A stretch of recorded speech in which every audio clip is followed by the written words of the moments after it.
Hello, YouTube. It's me, John Avenger. Once again, this is a short review that I'm going to do because I haven't done a review for like several weeks.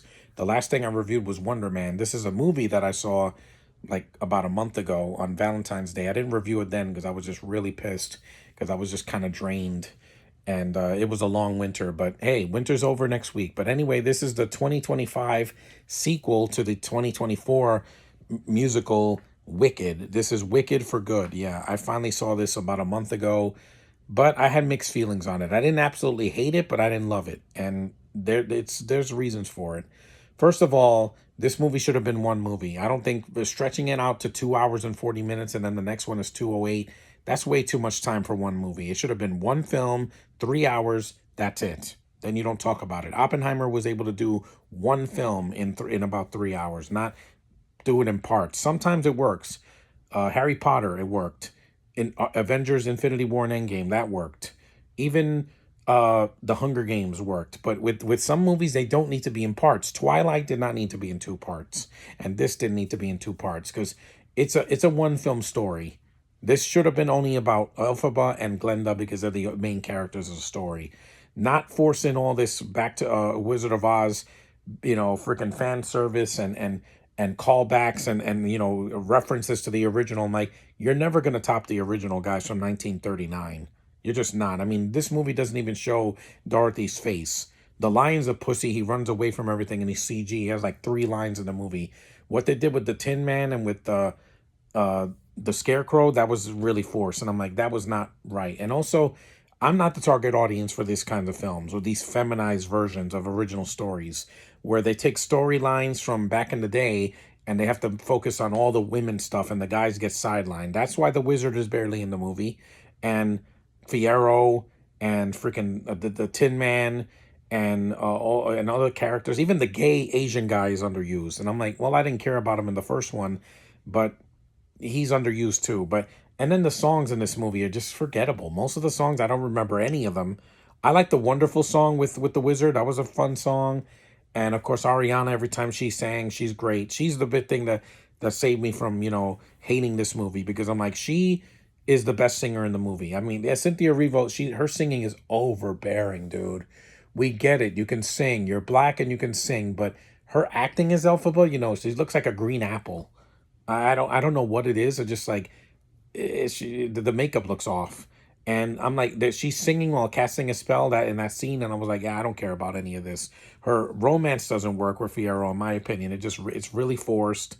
I didn't feel any love between them. They're both Brits. That's why they put them together instead of Glenda. But whatever. The film has some nice looking effects. Some of them. The costumes are nice. There's some color.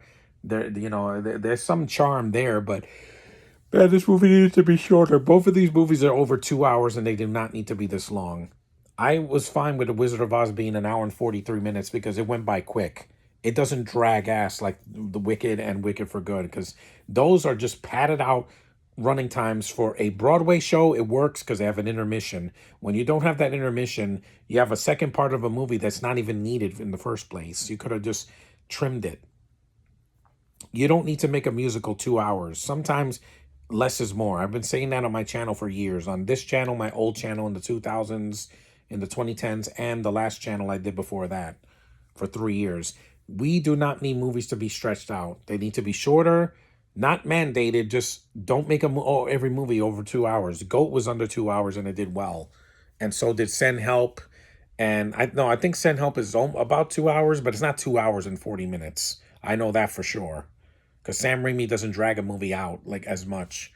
I mean, he did that with Spider-Man 3 because the studio forced Venom in there, but this is not about that. But anyway, I like the Oz the Great and Powerful more than this.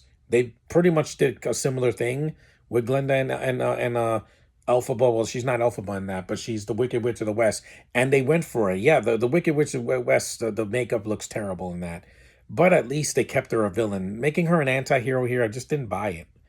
And plus, you're never going to top Indina Menzel as uh, Elphaba in the freaking play because I'm like, she has a voice that can move mountains.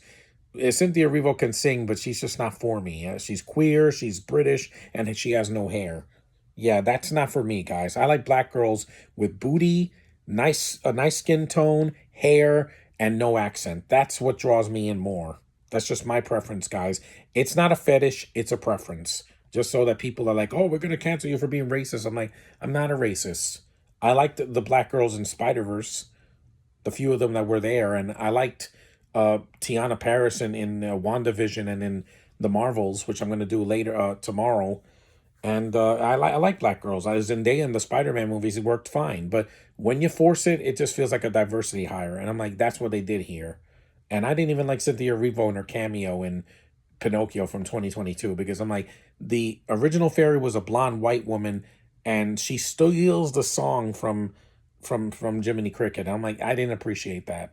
But here, it's like she's the main focus. I'm like, Glenda, if it wasn't for Ariana, I wouldn't have gotten through this because I'm like, if it was just Cynthia Erivo, I would have just shut it off or walked away because I need to care about your main characters.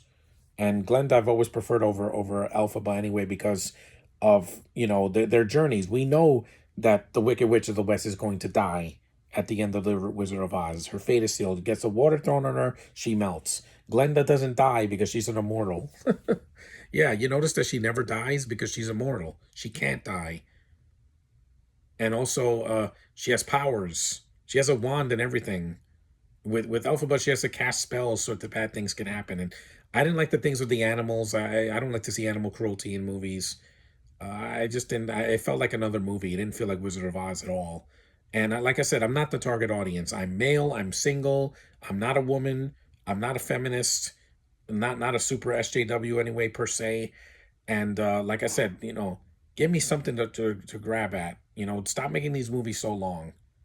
All these musicals that are not animated are usually like over 2 hours. Wicked and freaking West Side Story, the remake, and what else? Into the Woods and was it not Songbird? That was something else. But most of these musicals are just way too long. They are. They don't need to be over 2 hours, over 3 hours. I think you can do it by an hour and 45. You don't need to stretch it out. This felt a bit stretched out. Not as stretched out as the first one, but stretched out nonetheless. And I wish it was like an hour and 45 minutes. It didn't need to be 2 hours and 8 minutes. A lot of padding, and it didn't feel complete. When it ended, I was like, good, thank God. I don't have to get a third one. I don't want a third part.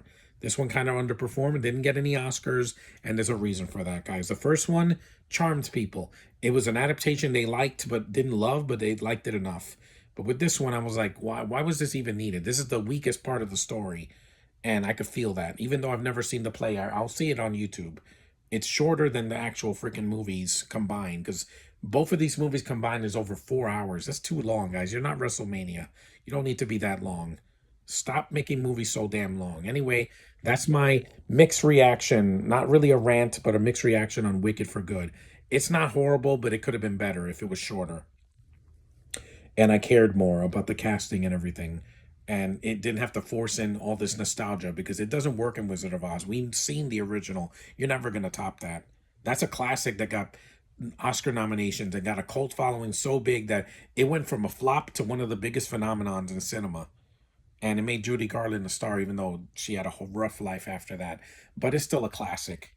They made it with hands. It wasn't manufactured. I prefer the practical effects in that over a lot of the CG in this. Just in my opinion. Anyway, that's my review on Wicked for Good. It is what it is, guys. If you like it, that's fine. Don't tell me I'm wrong. It's just an opinion. I just thought it was there. It's not horrible, but I don't need to watch it again. I was fine watching it once because I'd rather watch the Broadway show. At least that is shorter and has an intermission. This needed an intermission. It doesn't hurt a movie because it can give you time to breathe. And that's something I want from my movies. Anyway, thanks for watching. Take care. And tomorrow I'll be doing a podcast for the Marvels, the 2023 flop. But hey, I don't care. I want to do it anyway. So see you then. Yeah.